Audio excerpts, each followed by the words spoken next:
नमस्कार। Dhirendra पुंडी news point पे आप सभी का एक बार फिर से स्वागत है। कल वसंत पंचमी है और बसंत पंचमी पर हमको अपनी एक और प्राचीन विरासत जो पूरी दुनिया में अतुलनीय थी, उसमें अपनी ही रीति रिवाजों को मानने के लिए, अपने ही संस्कारों को पूरा करने के लिए सुप्रीम कोर्ट में जाकर लड़ना पड़ता है। और सुप्रीम कोर्ट ने फिर से एक फैसला दिया है। फैसला ये है कि भोजशाला में कल दोपहर 12 बजे तक पूजा होगी, फिर नमाज पढ़ी जाएगी, यानी तमाम हिंदुओं को उस जगह से खाली करना होगा और फिर नमाज के बाद से वापस आप अपनी पूजा कर सकेंगे।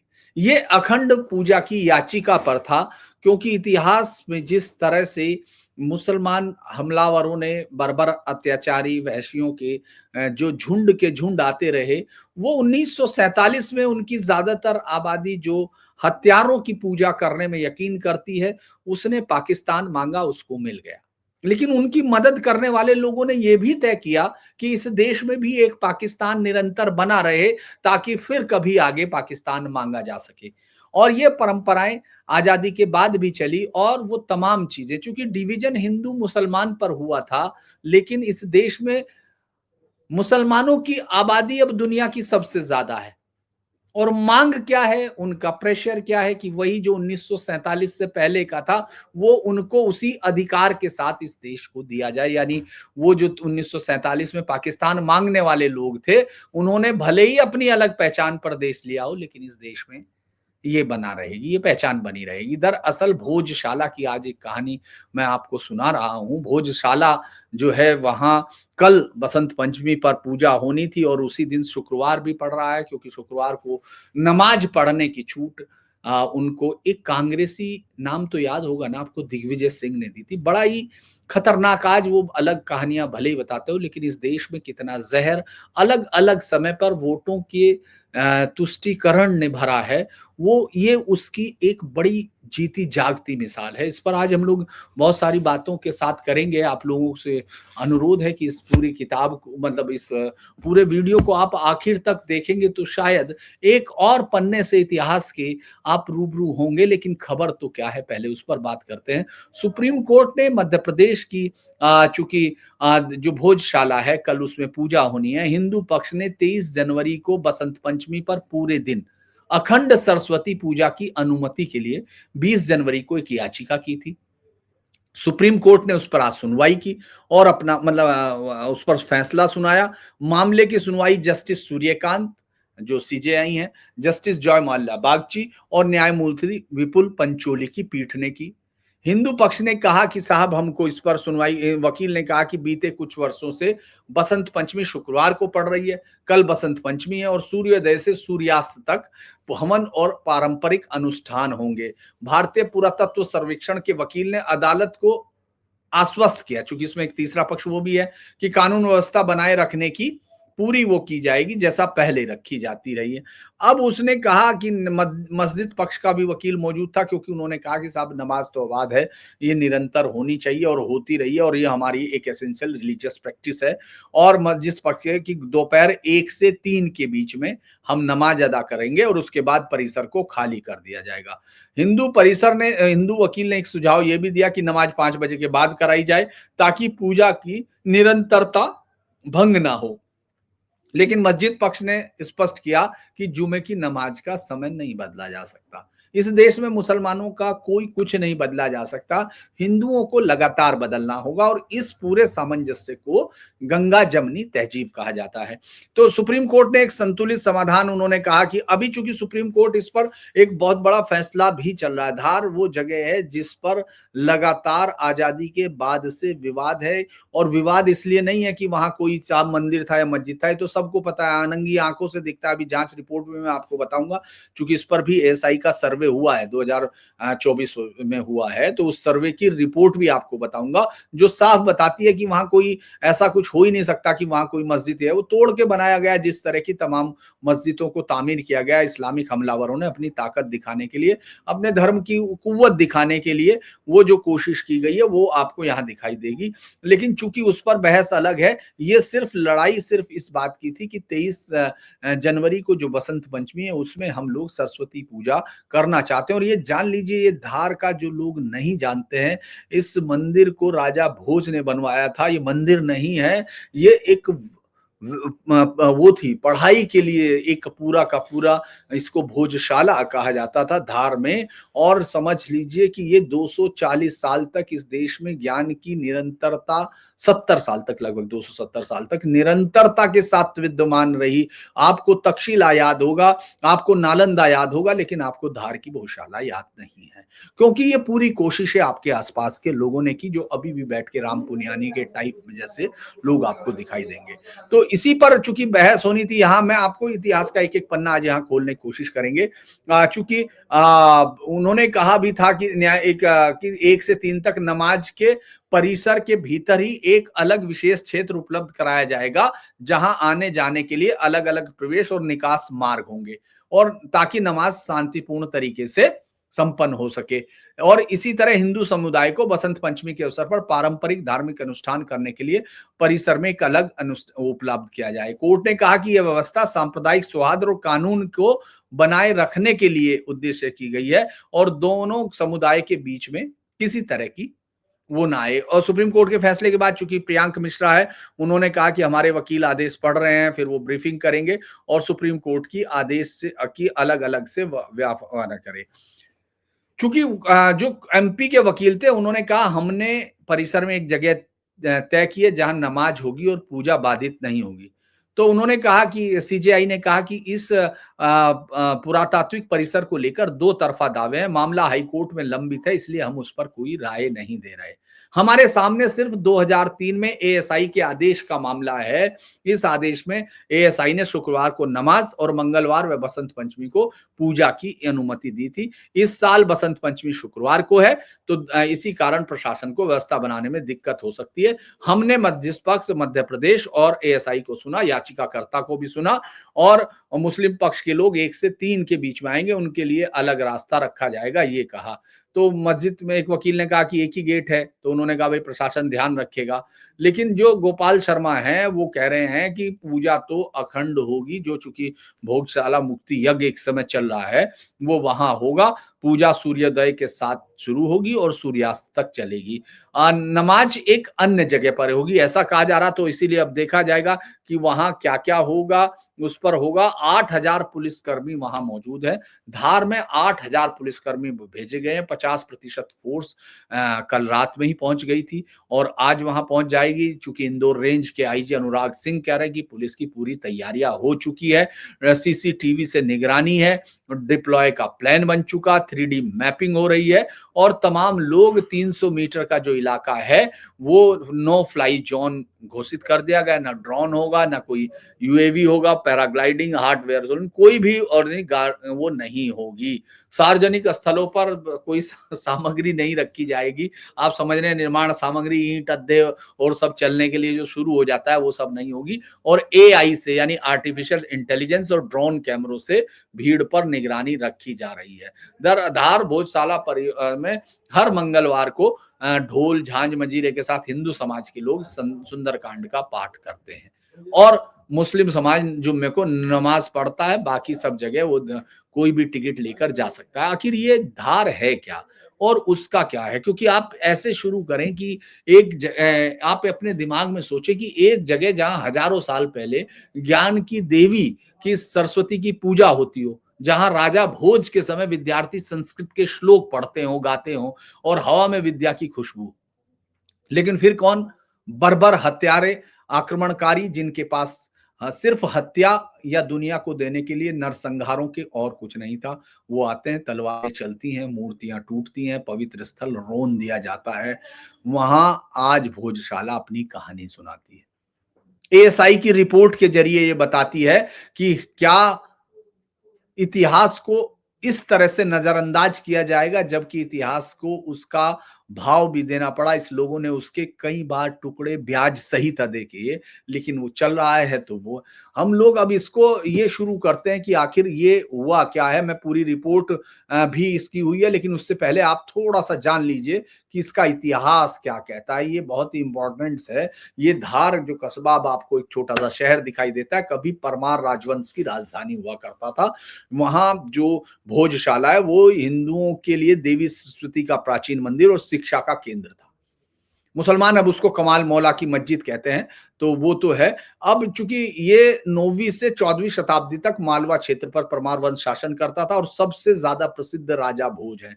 आप उनका नाम भी जानते हो और तमाम चीजों के बारे में हमारे कहावत है कि एक तरफ राजा भोज, दूसरी तरफ गंगू तेली। ये एक पूरी कहानी है, लेकिन ये जो बादशाहत है, उनकी राजाशाही है, वो 1000 से 1055 ईस्वी तक रहती है। एक महान योद्धा, कवि, दार्शनिक, वास्तुकार सबके तौर पर उनको इतिहास में जाना जाता है।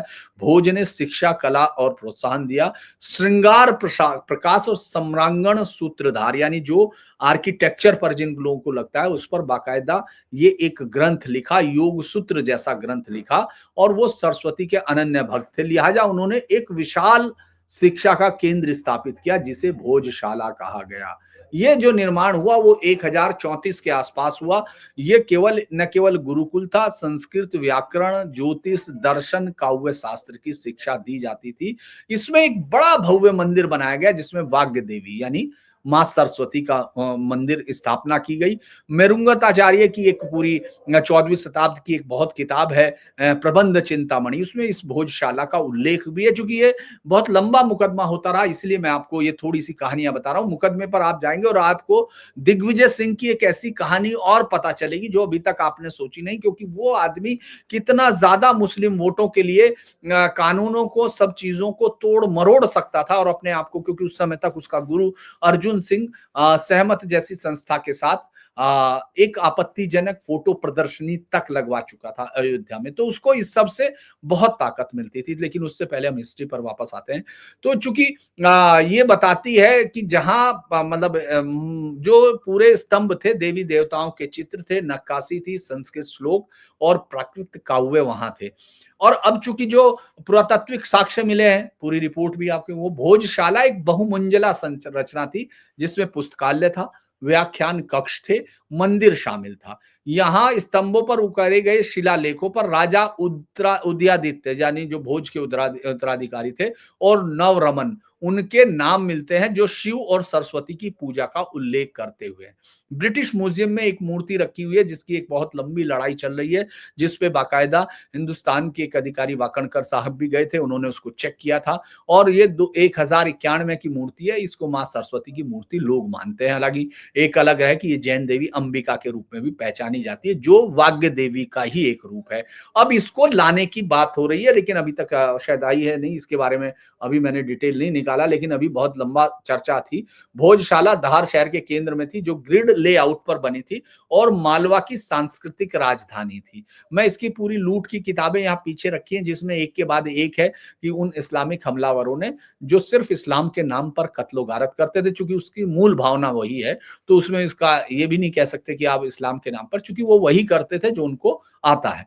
तो उन्होंने ये भोज के शासन में धार ज्ञान केंद्र बढ़ गया, यहाँ हजारों छात्र पढ़ते थे। ये जो आप एक निरंतरता समझते हैं नालंदा तक्षशिला की, उसका ये था। लेकिन ये वैभव मुश्किल से 200-250 साल चल पाया, क्योंकि इस्लामिक हमलावर इस देश पर अपनी नजर गड़ा चुके थे। अब आपको मैं ऐतिहासिक संदर्भों के साथ बताता हूं कि किस तरह से नष्ट की गई धार की ये भोजशाला। वो बड़ा ही मतलब बड़ी दुखद कहानी है, क्योंकि ये सीधे तौर पर आक्रमण धार्मिक थे और सांस्कृतिक और शैक्षिक संस्थानों को नष्ट करने के उद्देश्य से किए गए थे। ये सारी कहानियां मैं आपको बता रहा हूं, आप चाहे तो उनको मिनाजुल दीन की तबकाते नासिरी और या भारतीय ग्रंथों से अलग अलग देख सकते हैं। एएसआई की रिपोर्ट भी आपको मिल सकती है। तो पहला जो आक्रमण है जो इस पर किया गया वो 1305 में, ये अलाउद्दीन खिलजी है दिल्ली सल्तनत का, जिसका शासन आपको मालूम होगा 1296 से 1316 तक रहा, जो सबसे ज्यादा बर्बर हत्यारे नरे और वहशी, जिसको इंसान कहना भी मुझे लगता है इंसान, मतलब इंसान तो खैर नहीं कह, हम लोग तो मनुष्य के तौर पर तो मनुष्यता के खिलाफ होगा अगर इसको कोई इंसान कहता है। तो इसने हमला किया। राजा महाकाल देव शासक थे। खिलजी की सेना ने धार को घेरा।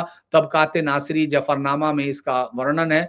खिलजी को उन उनमें आप खुद देखेंगे, आपको पता चल जाएगा, उन्होंने इसको इस्लाम का रक्षक बनाया था। खिलजी ने भोजशाला को मुख्य निशाना रखा क्योंकि ये हिंदू पूजा और संस्कृति का केंद्र थी, शिक्षा का।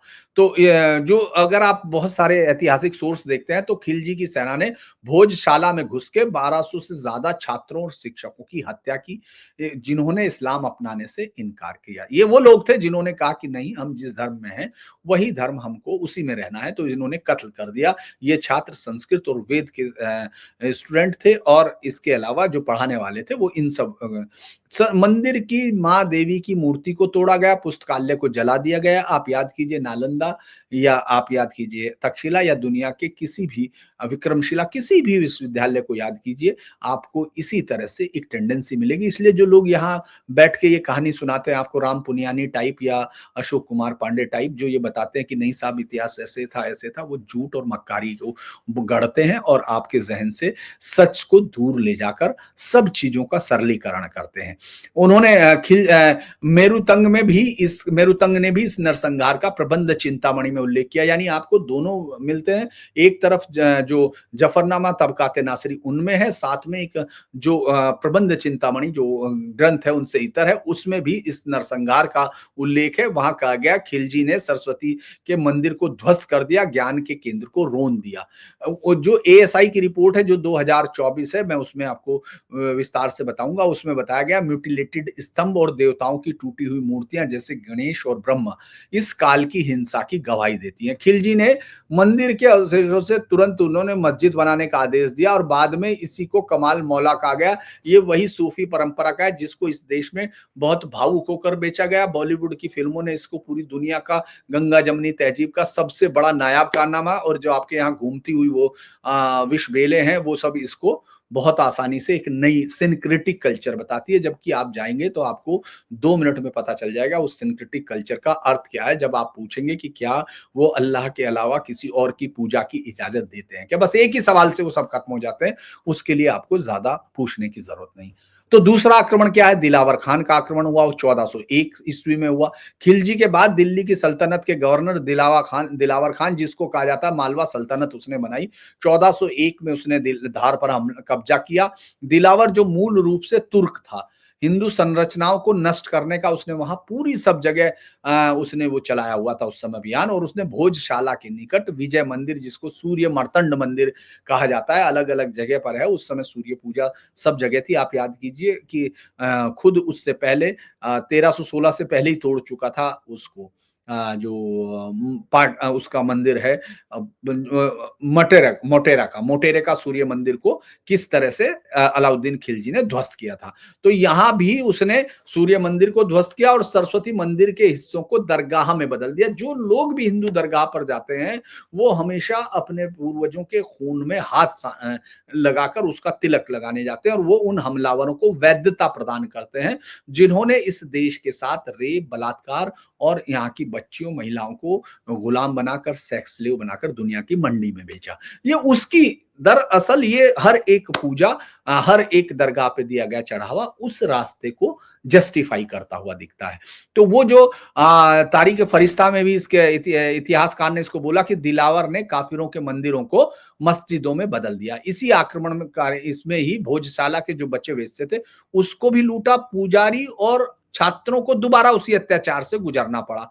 एएसआई की खुदाई जो 1987 में अलग से हुई थी, उसमें 32 जो तोड़ी गई मूर्तियां, हिंदू मूर्तियां मिली, वो इसी काल की मिली थी। दिलावर ने कमालुद्दीन चिश्ती जो 1291 में आया था सूफी में, वो उसको दरगाह बनाने की मंदिर की सामग्री इस्तेमाल की। चिश्ती निजामुद्दीन औलिया के शिष्य थे या उपदेश दिए, ये मुझे नहीं मालूम है। उसकी मौत का 1310 का काल देते हैं, लेकिन ये अलग बात है। ये आक्रमण भोजशाला को इस्लामिक संरचना में बदलने का एक बड़ा कदम था। उसके बाद तीसरा हमला महमूद शाह खिलजी का होता है जो 1514 में होता है। आप क्रम देखते चलिए, 1300 उसमें, उसके फिर बाद 100 साल बाद, फिर वो फिर आ रहा है 100 साल बाद। तो लगभग 100 साल का ही अंतर रखते हैं। तो उसने 1514 में तोड़ा और उसने मंदिर के शेष हिस्सों को तोड़ के जो बचा हुआ था, यानी हिंदू निरंतर वहां उस चीज को बनाए रखे हुए थे, वो जाने नहीं दे रहे थे, लेकिन उसको वहां हम देख रहे हैं कि वो उसको भी तोड़ते हैं। यहाँ मसारे महमूदी में इसकी डिटेल दी गई है, जिसको देखना है उसमें देखो। महमूद को इसका धर्म रक्षक कहा गया। मैं चूंकि वापस आना है मुझे, दिग्विजय पर पहुंचना है, किस तरह से ये मुकदमा चल रहा है, इस पर भी बात करनी है, इसीलिए मैं इसको पूरी इतिहास को थोड़ा छोटा करता हूँ। एक आप में से कई लोगों ने मुझे भोजशाला पर बोलने के लिए कहा था, इसीलिए मैं इसको आज के दिन, इससे बेहतर दिन बताने के लिए कि जब आपको फिर दोबारा से आपके अधिकार से वंचित किया जाता है, उस पर उस दिन ही इस पर महमूद ने भोजशाला की भूमि पर कब्जा किया, सरस्वती मंदिर के बाहर दरगाह बनाई। इस आक्रमण मंदिर के पिलर को मस्जिद में इस्तेमाल किया गया। 1000 जो एसआई की 2024 की रिपोर्ट है, उसमें 106 पिलर मिले, जिसपे हिंदू देवताओं की नक्काशी है, चेहरे मिटाए गए और महमूद ने कमाल मौला नाम रखा गया, जबकि कमाल मौला की मृत्यु इसके हमले से 200 साल पहले हो चुकी थी। तो आप ये सोचिए, यही एक था जो पूरी तरह इसको मस्जिद में बदलने का अंतिम प्रयास हुआ।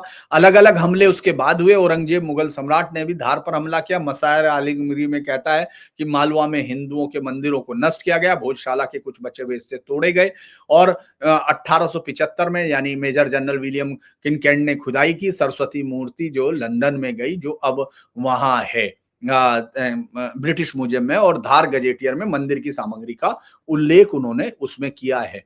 ये जो है सांस्कृतिक विनाश के पूरे आपके उदाहरण है। एएसआई की रिपोर्ट में इसकी पुष्टि करती है, जो 1984, 85 और उसके बाद 2024, ये दोनों बताती है। म्यूटिलेटेड इमेजेस है, परमारकालीन इंस्क्रिप्शन है, फारसी सोच है, फरिश्ता मिनाज, भारतीय ग्रंथ है, चिंतामणि, प्रबंध चिंतामणि, ये पूरी गवाही देती है। यानी कुल मिला के आपके पास पूरा का पूरा सबूत मौजूद है कि 3 प्रमुख आक्रमण, जिनमें हजारों निर्दोष पढ़ने वाले छात्रों और उनको पढ़ाने वाले टीचर्स की हत्या की गई और उस संरचना को बदला गया। आजादी के बाद का विवाद क्या शुरू होता है? भोजशाला का विवाद शुरू होता है। चूंकि जैसे ही होता है, एएसआई ने इसको प्रोटेक्टेड बना दिया। दरअसल एएसआई के पूरे नियंत्रण को अगर आप गौर करेंगे, एएसआई ने पूरी तरह से हिंदू जो आइडियोलॉजी है उसको पूरी तरह मिटाने में एक बड़ा लंबा काम, लोग कह सकते हैं नहीं साहब प्रोटेक्शन वोटेक्शन, लेकिन आप देखिए जब 1952 में ये सब खत्म हो गया, डिवीजन हो चुका, इस देश का डिवीजन हो चुका, तो जो आइडिया ऑफ पाकिस्तान है वो जा चुका। तो यहां रहने वालों को एक पाकिस्तान बना के देने का कोई अर्थ नहीं बैठता था, क्योंकि यहां नहीं चाहिए, जैसे पाकिस्तान में नहीं हुआ, यहां भी नहीं रहना था। लेकिन चूंकि उसको और इस तरह के विवादास्पद मुद्दों का तो हल हो जाना चाहिए था ना, लेकिन एएसआई ने भोजशाला को कमाल मौला मस्जिद के रूप में प्रोटेक्टेड मोन्यूमेंट बनाया, एंशिएंट मोन्यूमेंट एक्ट 1958 के तहत। और चूंकि ये बाद में है, एएसआई की रिपोर्ट से पहले टेम्पल का उल्लेख था। 1962 में मुस्लिम दावा करते हैं कि साहब ये पूरी मस्जिद है, हिंदू संगठन इसका विरोध करते हैं। 1990 में बीएचपी ये दावा करती है कि सरस्वती मंदिर है। 1994 में इस पर आरएसएस वीएचपी ने दूसरा विध्वंस की दूसरी वर्षगांठ थी, इस पर भगवा झंडा फहरा दिया। 1997 में कांग्रेस सरकार दिग्विजय सिंह ने मुस्लिमों को नमाज की इजाजत दी, हिंदुओं पर प्रतिबंध लगाया, कर्फ्यू लगा, दंगा हुआ, 69 पुलिसकर्मी घायल हुए और एएसआई ने कॉम्प्लेक्स बंद कर दिया कि सिवाय शुक्रवार को 2 घंटे और बसंत पंचमी पे पूजा के लिए। इसके बाद वो पहुंचे, लेकिन मैं इसलिए कि आगे जाएं इससे पहले मैं आपको ये बता दूं कि वो 1997 पर हुआ क्या था। क्योंकि दिग्विजय सिंह का सरकार का ये फैसला क्यों आता है कि मुस्लिमों को नमाज की अनुमति और हिंदुओं पर प्रतिबंध क्यों लगता है? तो जो दिग्विजय सिंह था, उसने ये कांग्रेस सरकार का 1993 से 2003 का दशक रहा। उसके बाद तो आज तक फिर कमलनाथ बीच में कुछ समय में आता है, लेकिन उसके बाद ये बीजेपी को, वहां के लोगों ने, माफ कीजिए कांग्रेस को, ये सजा तो दी थी, ये तो मानना पड़ेगा। तो इसने कहा कि विवादास्पद, उस समय भी कहा गया, इसका वो था आदेश था कि मुस्लिमों को हर शुक्रवार दोपहर 1 से 3 नमाज अदा करने, जबकि हिंदू के परिसर में प्रवेश पर प्रतिबंध लगाया, सिवाय वसंत पंचमी के 1 दिन के लिए, जब वे सीमित समय में पूजा करते थे। और साथ ही परिसर में सभी हिंदू मूर्तियों, चित्रों, पूजा सामग्री हटाने के आदेश दिए गए। ये फैसला 15 मई 1997 का है और एएसआई की सिफारिशों पर आधारित था। आप ये सोच के देखिए कि क्या इस तरह की सिफारिश कोई किया जा सकता है? कहा गया कि कम्युनल टेंशन बढ़ रही। कम्युनल टेंशन का मतलब ये है कि हर बार हिंदुओं के विश्वासों को खत्म करो, उनके मंदिरों को खत्म करो, उनकी आस्थाओं को खत्म करो, अगर टेंशन खत्म करनी है। और ये इस्लाम का बिल्कुल बेसिक एजेंडा है कि काफिरों को खत्म कर दो। तो बेसिकली कम्युनल टेंशन का मतलब इस्लाम के मुताबिक अगर देखा जाए तो बिल्कुल सही दिखता है। वो उसको बिल्कुल अपने लिए हथियार के तौर पर इस्तेमाल कर सकते हैं। 1997 में विश्व हिंदू परिषद तथा अन्य हिंदू संगठनों ने भोजशाला परिसर पर भगवा झंडा फहराने की धमकी दी थी, जो 1992 के बाद की एक संवेदनशील स्थिति थी। तो 11 मई को वीएचपी की इस घोषणा के बाद 1997 की धार में कर्फ्यू लगाया गया। 13 मई को 40 लोग गिरफ्तार हुए जो कोशिश कर रहे थे जबरन की, और इस हिंसा को रोकने के लिए भोपाल के एएसआई का जो भोपाल सर्किल था इसको पूरी तरह बंद करने के लिए आदेश दे दिया, सिवाय मुस्लिमों के जो शुक्रवार को 2 घंटे नमाज पढ़े, हिंदुओं की पूजा। लेकिन दिग्विजय सरकार ने इसे लागू किया ताकि कानून व्यवस्था बनी जाए, और कह रहा था आगे की रखा जाए, मतलब आगे हिंसा रोकी जाए। एएसआई की कम्युनिकेशन का हवाला दिया था सरकार ने, क्योंकि उसने राज्य सरकार को एक लिस्ट भेजी एएसआई ने, जिसमें भोजशाला को राष्ट्रीय रूप से संरक्षित मुस्लिम धार्मिक इमारतों में शामिल किया गया।